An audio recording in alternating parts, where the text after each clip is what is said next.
The espionage idea group. Espionage ideas consist of efficient spies, agent training, vetting, additional loyalist recruitment, claim fabrication, privateers, audit checks, and the finisher. So, what does the first idea do? Efficient spies, plus 50 spy network construction speed, 50% that is, and 10% advisor cost reduction. How do you use this effectively? Well, if you're not getting the religious CB, or a bunch of free claims via the mission system or national formation decisions, it provides a much faster way to expand without incurring the diplomatic costs for taking land without claims. Your spies develop spy network quicker. You can use that to fabricate a larger number of claims in the same period of time. The advisor cost is a nice passive economy buff, either allowing you to run advisors earlier or allowing you to start upgrading them to higher level advisors earlier, and that gives you more monarch points. So basically an economic / extra monarch point bonus. The second idea, agent training, an extra diplomat. What does the extra diplomat do? Well, you use it to, how do you use it best? You use it to keep large or threatening neighbours from being hostile by having very high relations with them. You use it to prevent or dissemble coalitions by, again, having very high relationships with them. You can use it to fabricate claims faster because you've got an extra diplomat, so you can fabricate on multiple fronts. You can use it to maintain subject relations and to integrate them. You can use it to steal maps, as if you're not going exploration, it's one of the better ways of uncovering sections of land, as well as all of the other less common spy actions, such as infiltrate administration or sabotage reputation and so forth. Idea 3, vetting. Plus 10% provincial trade power modifier, and plus 33% foreign spy detection. So it's a small passive boost to help you control trade in nodes where domination via total land control isn't diplomatically or militarily feasible. It helps you get that little bit extra out of the land that you do have. And the foreign spy detection helps prevent enemy spies building up a sufficiently large network against you to use some of the more annoying spy actions, such as sow discontent, or to help prevent them getting more than 1 or 2 claims. So they, even if they do go to war with you, they hopefully won't take very much land at all, or you might even discourage them from trying to develop any claims because that's just so slow, or so likely to get caught. Additional loyalist recruitment. Minus 10%, and this isn't a percent reduction in terms of if your subject had 90% liberty desire, it reduces it by 9. It's a flat 10 reduction to your liberty desire in subjects. So if your subject had previously 50 liberty desire and you click this button, it will go down to 40 liberty desire. Usage cases. It helps you keep large subjects loyal. Ideally, this will help you keep multiple large colonial nations, or large PU members, or even multiple medium-sized vassal / PU members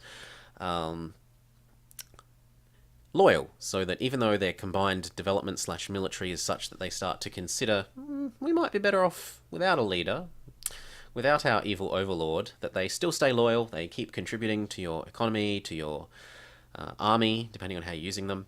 It's especially useful for subjects that don't cost diplomatic relation slots, such as colonial nations and tributaries. So Ming actually gets a fair bit of use out of this because all of their subjects get 10% extra liberty reduction, and you can just keep milking them for extra prestige, extra tribute. Claim fabrication.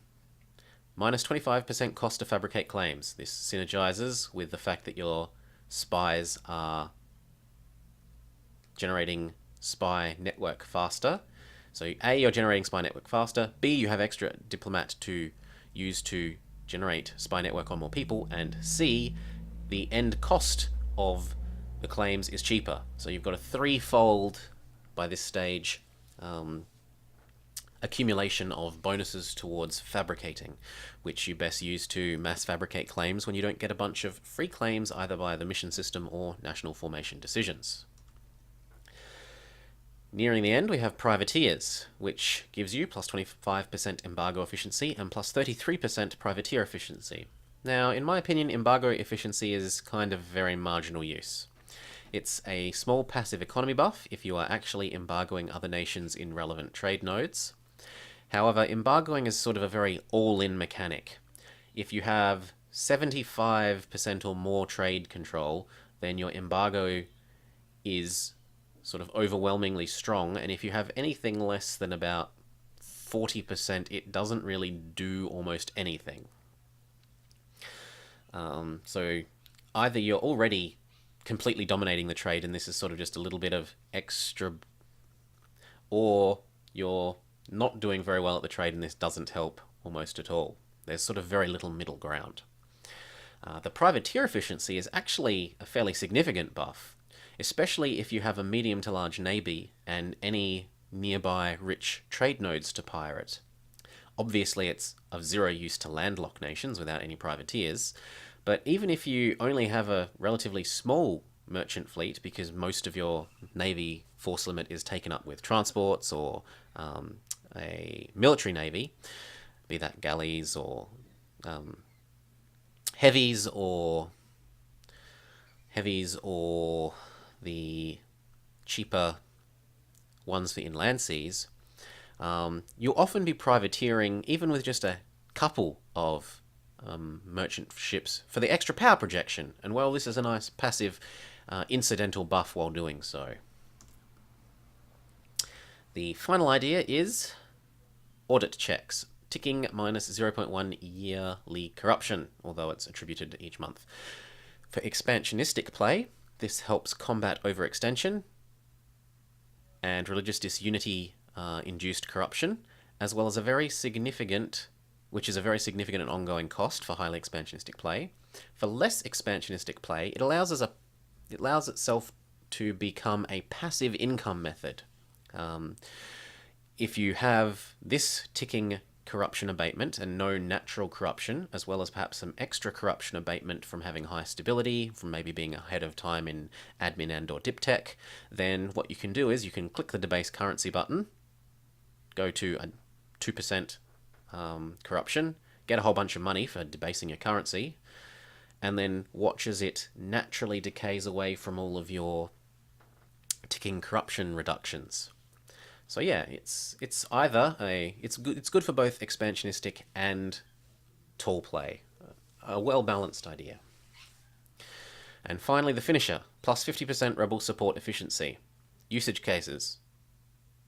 Basically none.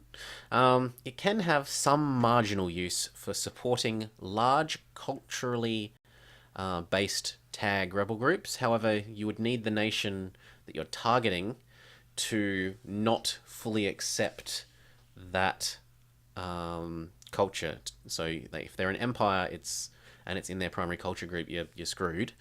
And otherwise, the AI tends to mostly expand along their cultural lines to start with, so it's hard to use certainly early well. Aside from a few rare cases, I suppose, like the Timurids or someone else who's just sort of naturally on the border of exploding anyway. And finally, the summary. So, Espionage Ideas provides a very significant series of bonuses towards fabricating claims, which helps provide a reasonable expansion option for those without a lot of mission or national formation-based claims.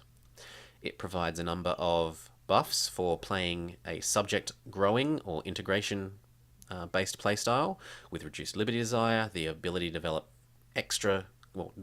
develop so many claims so quickly and so cheaply, which you can transfer to your subjects to help keep the costs down and keep fabricating quickly, to have them do the coring of the land, and you can integrate them and they stay loyal.